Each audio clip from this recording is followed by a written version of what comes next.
Hello, everybody, and welcome back to the Total Podcast. I am your host, Anmel. And, before we get started, if you guys can ever get me to 100 subscribers, I'll bury an Anua in the dirt. Thank you very much, and let's continue. Today, I'm here with Ek with his Blacktron water bottle, I see. How appropriate. Blacktron. It's a way of life. Well, for you, it's a way of life. For many, also for many other people that we have mildly interacted with, but not in any official way. But, Blacktron's good.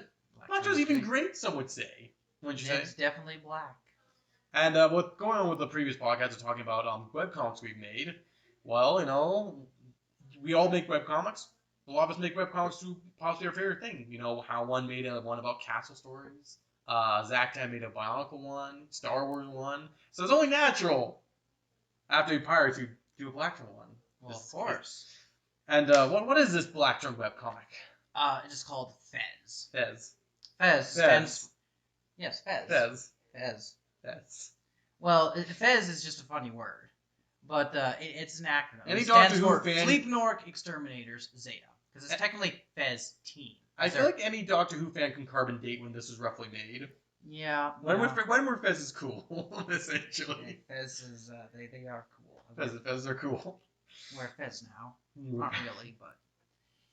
Either way, yeah, it stands for Fleepnork Exterminators Zeta Team, because they're Fez Team. But I did kind of change their reason. Now they're just fairly expendable Zeta Team. Which is more accurate to their portrayal in the comic and such. Yeah, considering that they don't do much Fleepnork Exterminating, they're just sent on expendable missions. No one's died yet, though. No. Let's be honest, I would say the first couple were expendable with the Fleepnorks, but kind of sense that they've been more sent on useless errands more than anything. Yeah, useless errands. But useless errands, that doesn't make Fez, so... Maybe that's what you need to do, is actually think about, death-defying situation where it's supposed to be a suicide mission and have them do that. I don't know. Yeah. Could. I mean, that sounds like a lot of thinking ahead and, planning, but, half the point with Fez is I didn't want a big epic story like it was just meandering thoughts. Of course, the origin of Fez is very different than any of my other webcomics, because first, it just started with me building a Blacktron 2 Technic figure. Right, that's how it all started. It was a little bit. And then I'm like, I can make Blacktron figures. Other stuff. Oh, I've got a microfig. Skeleton. Oh, now I've got friends. Now I've got a skeleton. Oh, I'll make a Bionicle now. A homemaker. Because, yes, there was a Bionicle. That actually technically doesn't even do well. It was my first Blacktron Bionicle. We've mentioned Koton before. We have briefly mentioned him, yeah. Basically just a mad build Matorn. There was the Exile Tracer, and I had to get a bunch of characters. Now what? And I'm like, now what does one do with all these characters? Oh, you make a webcomic, of course. Obviously, what else is there to do? Couldn't do anything. Which is good. I mean, let's be honest, I would say the Bionicle presence is there, but actually, arguably yours is the biggest presence because, if I'm correct, he only ever speaks in Bionicle, in Matorn. Yes, Koton, you have to be able to read Matorn to know what Koton is saying. Because all of his dialogue, except for the one time I goofed up, I think, and I think it may even been with the other Bionicle character who came in there. Probably. All of his dialogue is in Matorn. Yes. Which is... I mean, for us Bionicle fans, it's like, alright, kind of crack my knuckles here and see how well I remember all this. I mean, at this point, I don't think I'm ever going to forget how to read Bionicle. It's a little slow, yeah. Yeah, in my peak days, I would be able to read that almost, not quite fluently, but, rather quickly. You can actually read the words, not the letters. Yeah, I would see a word. I would actually be able to recognize words through it, which is hard to do when everything's in circles, but I was able to, because we'd actually mail a letter, made letters to each other in Bionicle. Well, okay, I sent you a letter. You never sent one back. True. For the longest time, I wondered if you ever got it, because you never said anything about it. Okay. My problem was, I just didn't know how to respond with. And then I forgot. And then I was distracted by a girl. By a girl, it was kind of just... And then I think out of the blue one day, I was just bringing it up. And you're like, oh, you did get it? Because you never brought it up assuming that it got lost and didn't have one to, I was basically waiting for you to bring it up first, and then you never did. Well, I said 5 years from now, you'll get, a response from me. I do believe it was in character, too, because I think you did I sent it as Hanatu sent it to Onvermel. Not me sending it to you. It was my character sending it to your character. Yeah, it's well, what can I say? It was an interesting time, but a little side tangent there. Yes, back to Fez. Fairly expendable. We had a Bonicles tangent, but yes, Bonicle Fez. Well, it's got a fair bit of Bonicle in it, just because at one point all the characters go to meet their families, and Koton's family is Tua, another Bonicle. Yeah, not really family, but more like roommate. Old roommate, I would say they're probably more likely. Yeah, as far as Bonicles go, they don't. One got chosen to be a Toa. One got captured by the Blacktron. It's crazy. Maybe that's why Koton's always sour. He is a very sour character. I mean, you can't really tell unless you can read his lines, although sometimes it's inferred what he's saying, and other times, yeah, there's like literally one comic where all the dialogue is in Matoran. Because it's him and the other Bonicle talking to each other. So, like Fez in general, what would you describe it as? A bunch of Blacktron goofballs get into hijinks and shenanigans.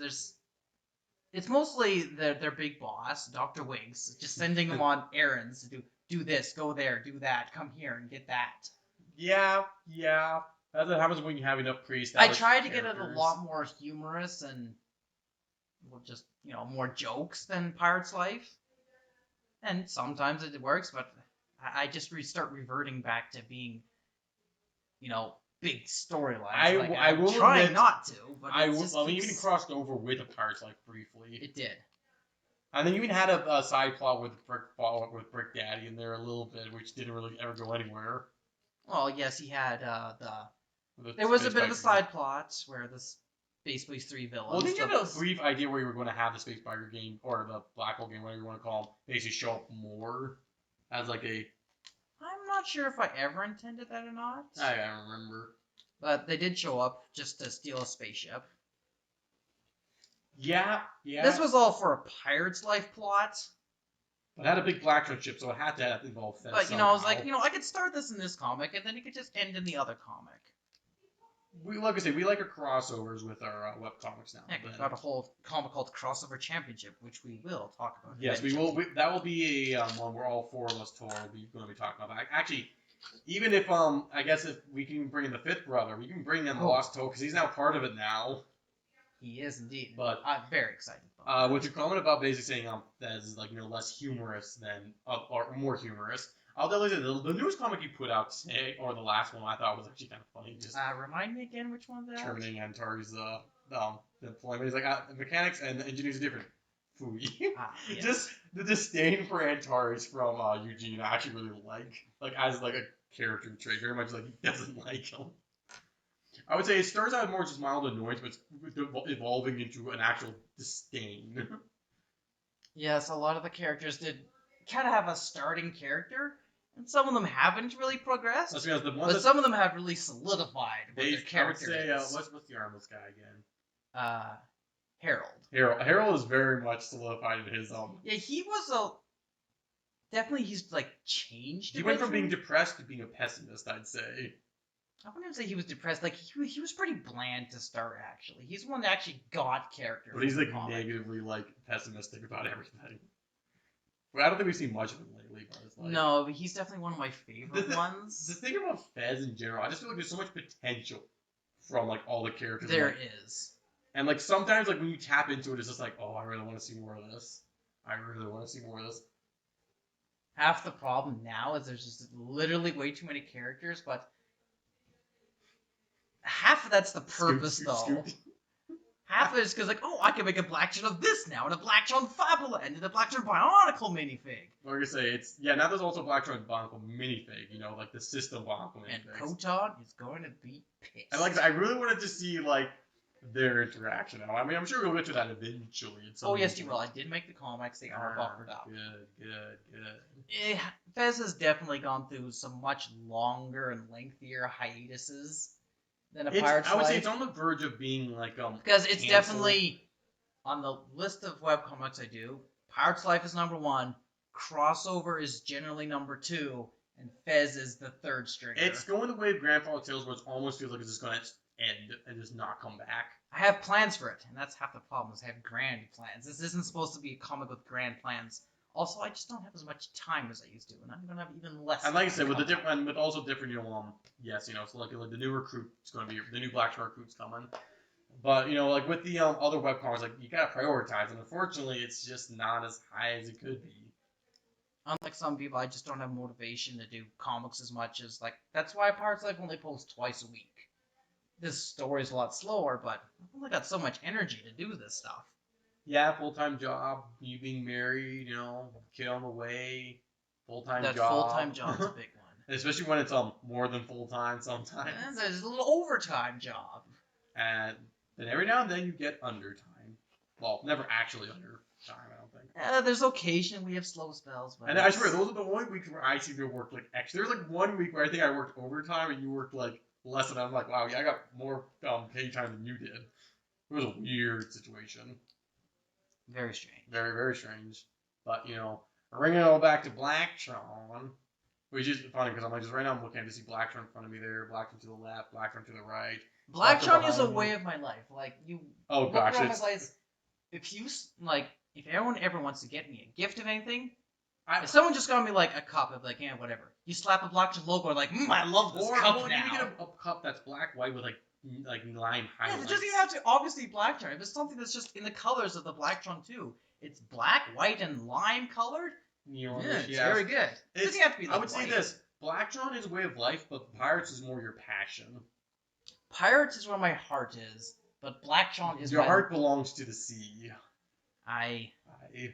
Which is why it's like you can definitely tell between the two comics, like you have just a bit more.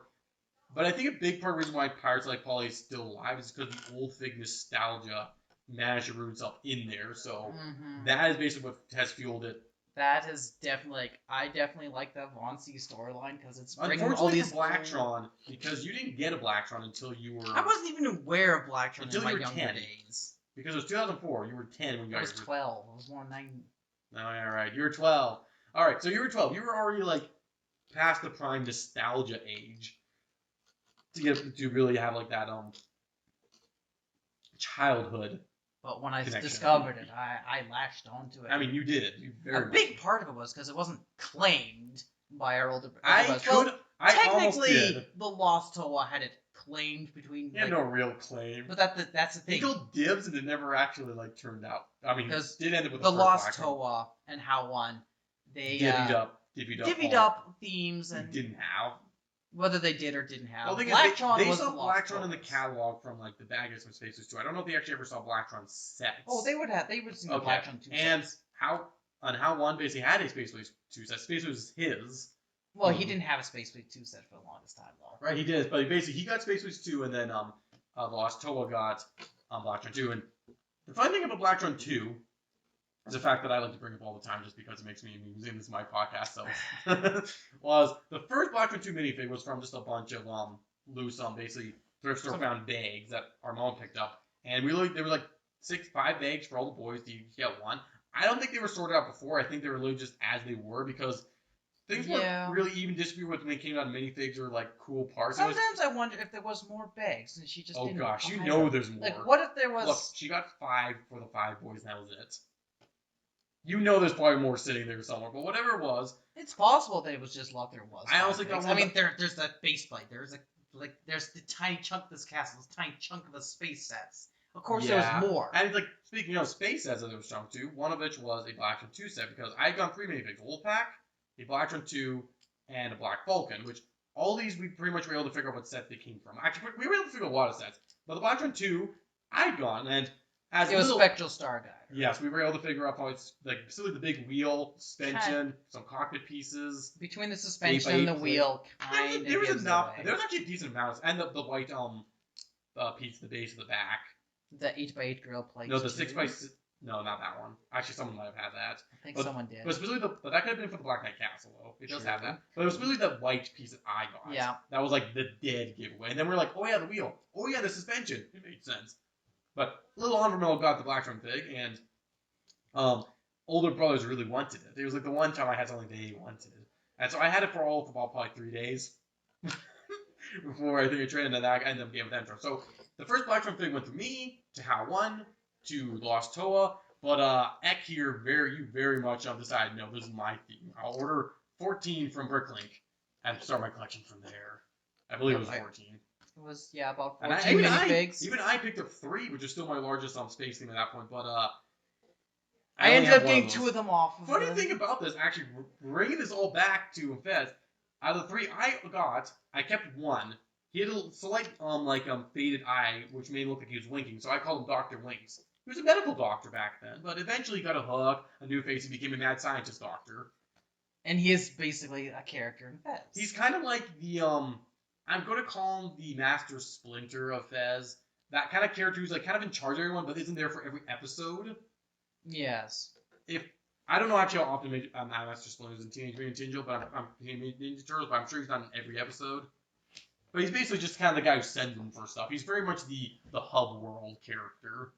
So, I was rereading my whole comic. It doesn't take long. It's only like 100-some comics. It was a fun time.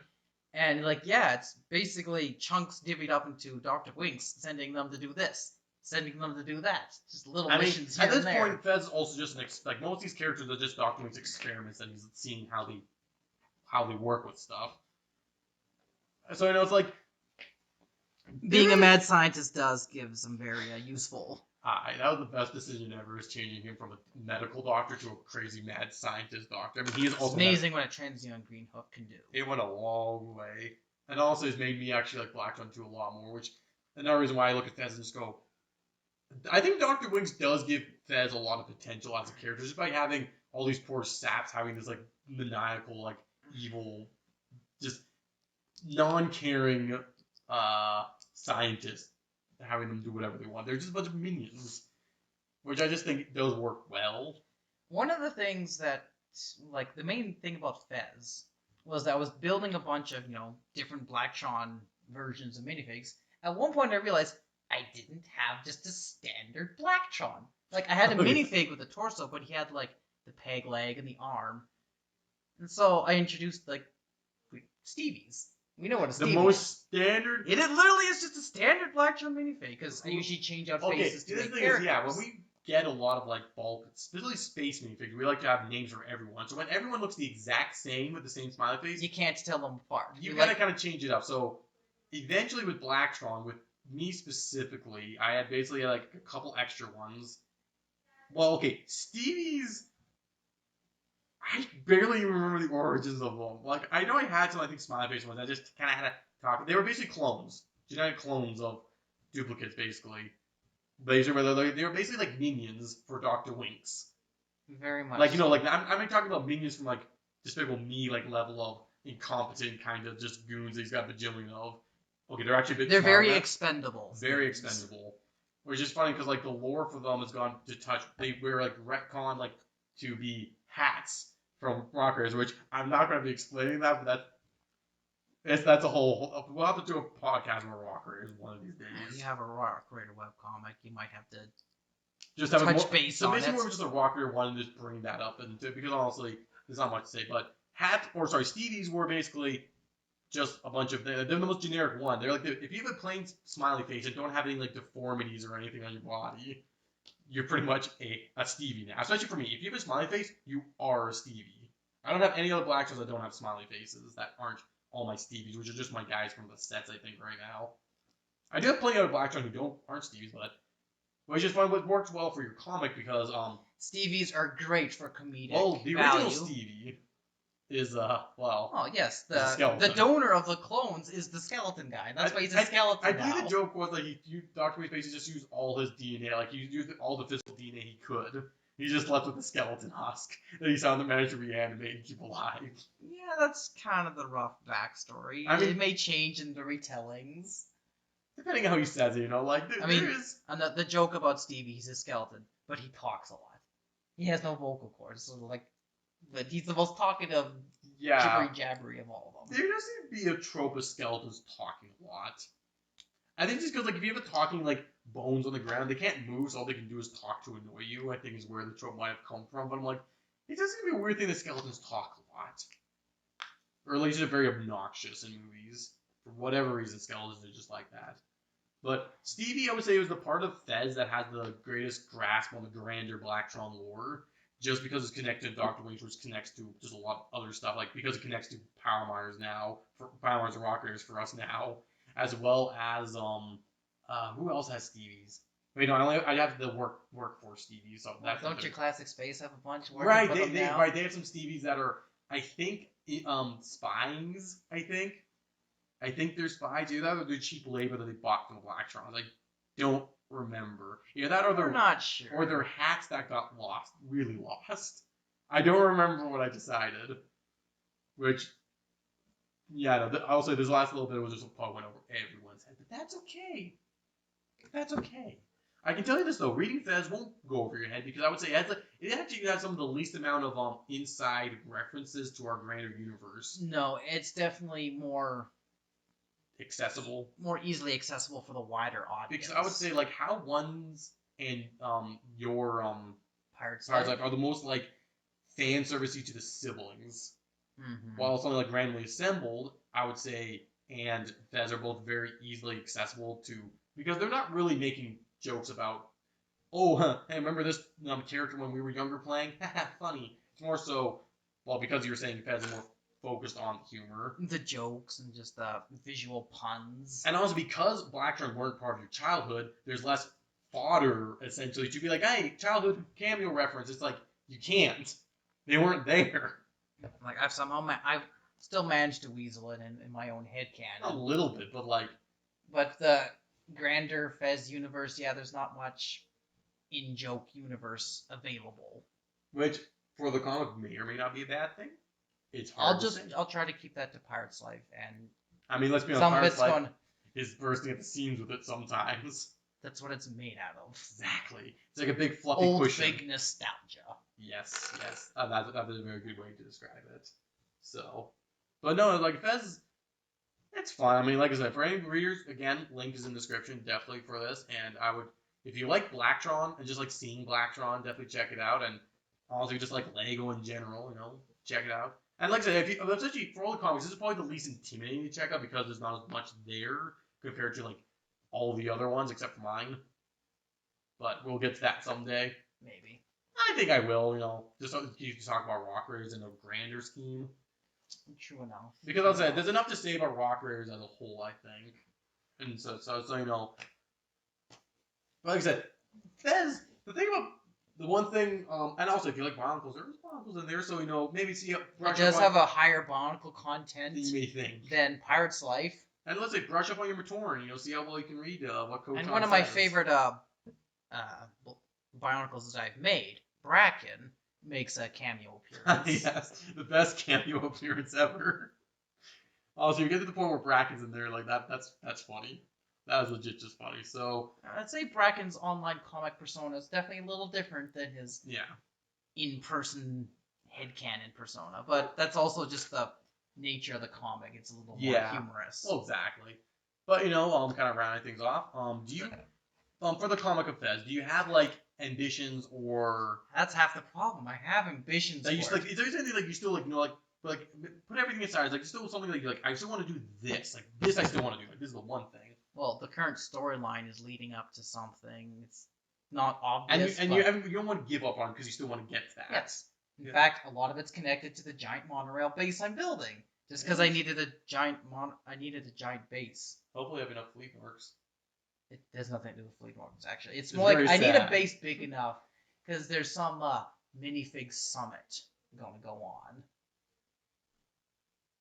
Oh yeah, because that was originally supposed to be at the moon base that you made. No. Or you had an idea of No, that moon base was. Or you were just thinking of making a big base for something like this, right? But okay, so you have at least some ambitions. And do you see a foreseeable end to this, or is this kind of going to go until it peters out? If I can come up with ideas and if I have energy, then it'll go. It'll probably stop when I die, sort of thing. Or it'll just be on permanent hiatus forever. That's more likely. Let's be honest, that's how all online creators go. Permanent hiatuses. Either planned end or permanent hiatus. So S-Team or reasonably clever. Yeah. Those are very much two different spectrums on that. Which funny enough, those things actually there is a third option.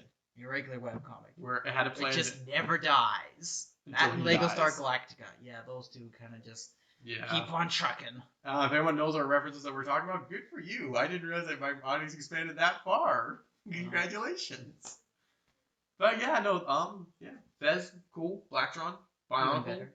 Figs, jokes. What'd you go wrong? So yeah, check it out, and thank everybody for listening. And I've been your host, Anthony. This has been the 12 Podcast, and we are retiring from the night.